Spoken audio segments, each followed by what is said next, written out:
Maimuna Idris, me gatari. Shekarun ki nawa? 25. Laifin da na yanke a saurayi na gaba. Dalilin abin da ya faru shine na yanke masa misalin karfe 11 na ranar Asabar, ranar Ladi kenan. Ya bani labarin zai yi aure tun ba yanzu ba. To ni kuma muna tare da shi, muna soya da shi har tsawon shekara 6, hatta kai ma ga an sa mana rana an fasa ni da shi. To an zo an mani ma rana da wani ya ce min ba wanda zan aura in ba shi ba. Na fasa wannan ranar saboda shi.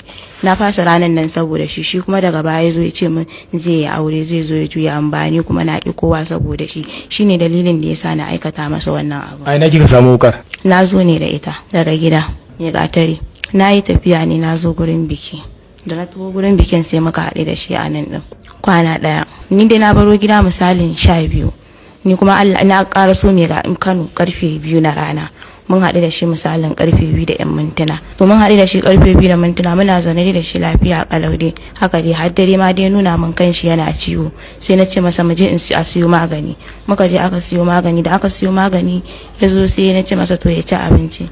Ya ci abinci ya sha maganin sai ya kwanta. Da ya kwanta har dare yayi ina tashin shi ma bai tashi ba, har gari ya waye ina tada shi bai tashi ba. Har na tashe shi na ce masa ya tashi lokacin fitar mu yayi, tunda 12 suke fita, 12 ne isfayarsa. Ina ce masa 12 ta kusa, tashi mu fita, bai tashi ba. Kawai to anan sai na dauki wayarsa, na kunna wayarsa kenan, kawai sai nake jin wasu voice ɗinsa haka da shi da wani.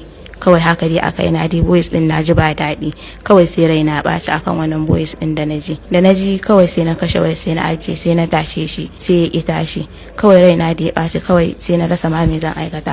To kawai sai ina taho da wannan wuƙa kenan. Wukar ta waye? Wukar ainihin ta wace na taho da ita, amma kuma da na taho da ita din nan bayan ta ne zan yi. Yawwa da na tashe shi bai tashi ba, ita kuma wannan wuƙa dalilin da ya sa ma na taho da ita gurin bikin da zan taho ne da ita, na taho da wannan wuƙa. To ni kuma na rasa me zan yi, kawai sai na ɗauko wannan wuƙa, kawai ni kuma sai na yanke wannan shawara ta wannan abin, sai na yanke masa wannan gaban nashi.